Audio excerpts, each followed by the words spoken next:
I'm Ernie Foster, native here in Hatteras Village, and I operate the Albatross Fleet charter boats. And I'm his wife, Lynn. I do the fun stuff, the computer work and the paying the bills part. We were watching a pretty serious erosion on the sound side on that island at Durant's Point, and realized that if something didn't happen, it would really affect the access to the harbor. And this is the key fishing center on Hatteras Island, both charter and commercial. Ernie Foster serves on the board of the Coastal Federation. After learning about other living shoreline projects, he suggested a similar approach for Durant's Point. I had read about them and had talked with some folks a little bit, and the idea of doing something that not only would protect the harbor from a very pragmatic, practical standpoint, but to be able to do that in such a way that you are also creating a better habitat for all the little creatures.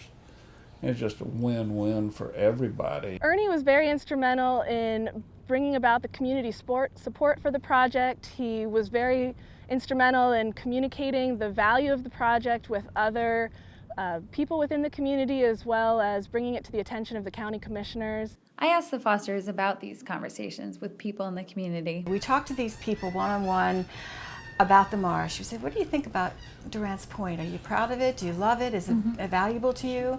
And everybody, of course, said, oh yeah, I never really thought about it, but yes, that's where I take my sons to teach them to shoot, or that's where we kayak. And then you can go into, well, what do you think would happen if it all just washed away? Oh my gosh, no, that'd be a tragedy. There you've got your input. Okay.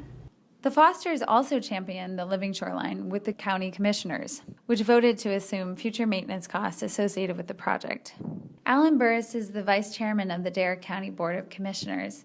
I have been on the Dare County Board of Commissioners for 8 years, and that time we've had some interesting challenges. Hatteras Village has been here since the late 1600s. It's still a very small village.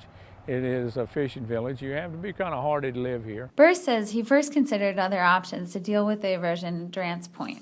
I went in it with my mind thinking that it would be a dredge project somewhere or another, that maybe we could work something out with the environmental groups that were in the area. We spent a lot of time with the Coastal Federation and some time with some others. And the bottom line is they showed us this other shoreline that they were using inland in North Carolina around the Plymouth area that looked very good. So we were able to take that and apply it here, and the more we looked at it, the more we liked it. The decision makers we met in Hatteras were innovators. They were willing to take a risk on new technology.